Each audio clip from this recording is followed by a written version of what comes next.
Subscribe करिए rising Uttar Pradesh को और दबाइए इस बेल आइकन को ताकि आप पाए यूपी की न्यूज अपने मोबाइल पर सबसे पहले।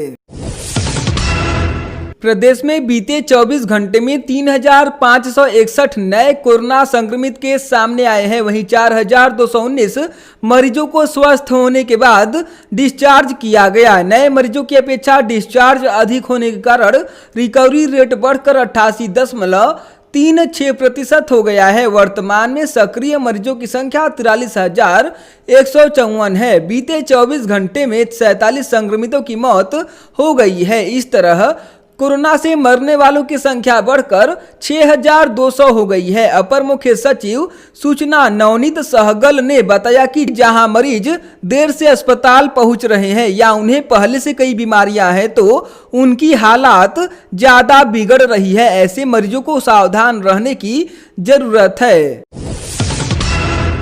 प्रतापगढ़ जिले में बांदा के आरटीओ की तेज रफ्तार बोलेरो जीप ने एक किशोर समेत 2 लोगों को कुचल दिया। इससे दोनों की मौत हो गई।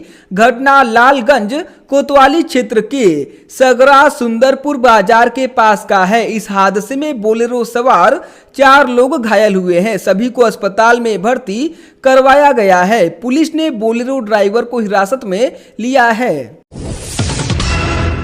बहराइच जिले में बुधवार को विद्युत उपकेंद्र मटेरा में तैनात दिव्यांग संविदा लाइनमैन व उपखंड अधिकारी के बीच मामूली कहासुनी के बाद मारपीट हो गई। एसडीओ ने संविदा लाइनमैन का गला दबाकर पिटाई कर दिया। इस दौरान वहां पर मौजूद लोगों ने वीडियो बना लिया। अब सोशल मीडिया पर यह तेजी से वायरल हो रहा है। दिव्यांग लाइनमैन की तहरीर पर मुकदमा दर्ज कर मामले की जांच पड़ताल में पुलिस जुट गई है। जम्मू कश्मीर में श्रीनगर के सोपोर में आतंकियों से लोहा लेते हुए शहीद हुए रायबरेली के शैलेंद्र सिंह का उनके पैतृक गांव में अंतिम संस्कार किया गया। इस दौरान डलमऊ घाट भारत माता की जय, शैलेंद्र सिंह अमर रहे जैसे नारों से गूंज उठा। बूढ़े पिता नरेंद्र बहादुर सिंह ने अपने कांपते हाथों से बेटे की चिता को मुखाग्नि दी। यह दृश्य देखकर लोग गमगीन हो उठे। पिता ने कहा कि बेटा देश के काम आया, इससे बड़ा गर्व कुछ नहीं हो सकता। कौशाम्बी जिले में दोपहर के वक्त एक साप्ताहिक अखबार के जिला संवाददाता पत्रकार की गोली मारकर हत्या कर दी गई। हत्याकांड की ये वारदात पूरा मुक्ति थाना क्षेत्र के महगांव कस्बे से पैगंबरपुर गांव जाने वाली रोड पर अज्ञात बदमाशों ने अंजाम दिया। हत्या क्यों और किसने की यह अभी स्पष्ट नहीं हो पाया है। बागपत जिले में आबकारी और पुलिस विभाग की संयुक्त टीम ने 25 लाख की शराब की खेप बरामद की है। पुलिस के अनुसार ईस्टर्न पेरिफेरल एक्सप्रेसवे पर एक कैटर चालक अवैध शराब ले जा रहा था। उसे फरीदाबाद में सप्लाई करना था, लेकिन वह रास्ता भटक गया और पकड़ा गया। पुलिस ने ड्राइवर को गिरफ्तार करते हुए जेल भेज दिया है। शराब की खेप कहां पहुंचनी थी, इसको लेकर जांच शुरू कर दी गई है। खबरों का सिलसिला यूं ही जारी है। उससे पहले आपसे एक छोटा सा निवेदन है कि वीडियो को लाइक कर दीजिए। आप लोग वीडियो को लाइक करना भूल जाते हैं और इसके साथ ही अगर आपने चैनल को सब्सक्राइब नहीं किया है अभी तक तो चैनल को सब्सक्राइब करना भी ना भूलें। तो चलिए शुरू करते हैं आगे के खबरों को। हाथरस के गैंग रेप की कथित घटना के बहाने दंगे फैलाने की साजिश को लेकर हर रोज नए खुलासे हो रहे हैं। नई जानकारी चरमपंथी संगठन पॉपुलर फ्रंट ऑफ इंडिया यानी पीएफआई को लेकर सामने आई है। सूत्रों के मुताबिक पीएफआई को हाथरस कांड के बहाने यूपी में जातीय दंगे फैलाने के लिए 100 करोड़ रुपए की फंडिंग मिली थी। इसमें से 50 करोड़ मॉरिशस से आए थे। पीएफआई वही संगठन है जिसका नाम सीएए के विरोध में दिल्ली में हुए दंगों में भी सामने आया था। मथुरा से गिरफ्तार पीएफआई के 4 संदिग्धों के खिलाफ देशद्रोह के आरोप में मुकदमा दर्ज कर लिया गया है। इन 4 को अदालत में पेश किया गया, जहां जिला जज ने उन्हें 14 दिन की न्यायिक हिरासत में भेज दिया। मुख्यमंत्री योगी आदित्यनाथ ने कहा कि हाथरस कांड के जरिए प्रदेश में बड़ी साजिश रची जा रही थी। हम किसी भी तरह की साजिश को सफल नहीं होने देंगे। सीएम योगी ने विपक्ष पर निशाना साधते हुए कहा कि हाथरस के मुद्दे पर राजनीति हो रही है। एक तरफ सरकार विकास के काम में लगी है, वहीं ये लोग षड्यंत्र रच रहे हैं। एक गरीब की लाश पर राजनीति करने वाले इन चेहरों को पहचानना होगा। देश के लिए और समाज के लिए कितनी विकृत सोच के साथ ये लोग काम कर रहे हैं।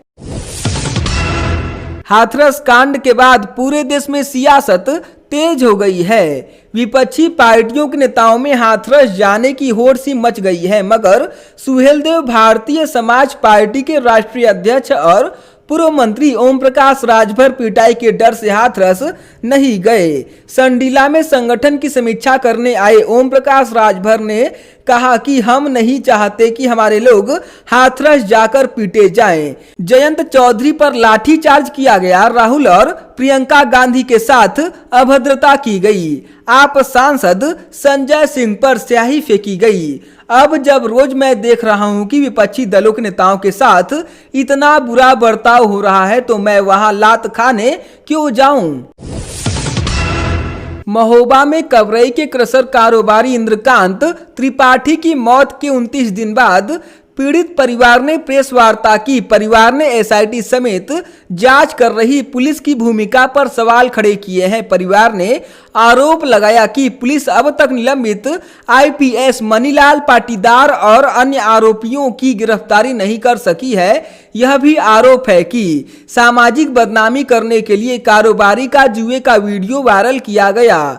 इंद्रकांत त्रिपाठी के भाई विजय कुमार त्रिपाठी ने कहा कि अब तक की जांच से हम लोग संतुष्ट नहीं हैं। यदि पुलिस अधिकारी हमें न्याय नहीं दे सकते तो हम सबको भी इंद्रकांत के पास भेज दो। ऑल इंडिया कांग्रेस कमेटी के सेक्रेटरी वाजीराव खड़गे ने प्रतिनिधि मंडल के साथ वाराणसी में गिरफ्तार 9 कांग्रेसियों से लालपुरी स्थित अस्थायी जेल में मुलाकात की। उनके साथ डॉक्टर जितेंद्र सेठ और जिलाध्यक्ष राजेश्वर पटेल भी थे। इस दौरान गिरफ्तार नेताओं को बाहर निकलने की अनुमति नहीं दी गई। खिड़की से हालचाल लेकर नेता वापस हो गए। खड़गे ने कहा कि दमनकारी नीतियों से सरकार लोगों की आवाज बंद करना चाहती है। वाराणसी के सिर गोवर्धनपुर इलाके में पिछले कुछ दिनों से सीवर लाइन ध्वस्त होने से गंदा पानी सड़कों पर बह रहा है। स्थानीय लोगों के साथ मिलकर सपा के कार्यकर्ताओं ने इसके खिलाफ अनोखा विरोध प्रदर्शन किया। सपा कार्यकर्ताओं ने सड़क पर बह रहे गंदे पानी से ही स्नान किया। उनका कहना है कि कई बार शिकायत के बाद भी सरकारी तंत्र और कार्यदायी संस्था ने कोई मदद नहीं की। पानी और कीचड़ की वजह से लोग अक्सर गिर जाते हैं, फिर भी किसी को कोई परवाह नहीं है। प्रदेश में जल्द ही बालू मोरंग के दाम कम हो जाएंगे। मानसून सीजन खत्म होने के बाद प्रदेश में खनन कार्य फिर शुरू हो गया है। साथ ही प्रदेश में बालू मोरंग के करीब 200 खनन पट्टों की आवंटन प्रक्रिया चल रही है। इन सभी खदानों से बालू मोरंग बाजार में आने के बाद इनके दाम कम हो जाएंगे। मोरंग के दाम करीब 20 रुपए व बालू के दाम 100 रुपए प्रति घन फुट तक कम होने की उम्मीद है।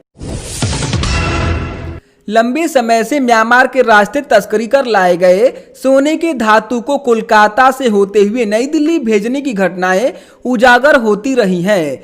कोरोना संक्रमण काल में ट्रेनें बंद होने के बाद यह कारोबार ठप पड़ा था।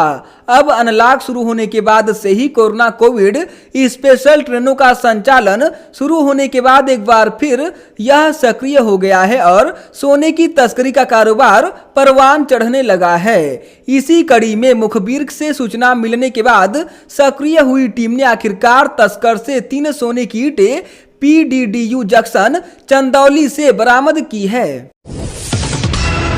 राम जन्मभूमि पर बन रहे मंदिर के लिए 613 किलो वजनी एवं 4 फीट 8 इंच ऊंचा तथा 3.9 फीट व्यास का विशाल घंटा राम जन्मभूमि तीर्थ क्षेत्र ट्रस्ट को सौंपा गया। राम घाटी स्थित राम मंदिर निर्माण कार्यशाला में ट्रस्ट के महासचिव चंपत राय एवं ट्रस्ट के सदस्य तथा अयोध्या राज परिवार के मुखिया विमलेंद्र मोहन मिश्र, निर्मोही अखाड़ा के महंत दिनेंद्र दास, डॉक्टर अनिल मिश्रा, विहिप के केंद्रीय मंत्री राजेंद्र सिंह, पंकज, जिलाधिकारी अनुज कुमार झा ने इसे स्वीकार किया। इस मौके पर सांसद लल्लू सिंह, महापौर ऋषिकेश उपाध्याय, विधायक वेद प्रकाश गुप्त, पार्षद रमेश दास, भाजपा की महानगर इकाई के महामंत्री परमानंद मिश्र आदि भी मौजूद रहे।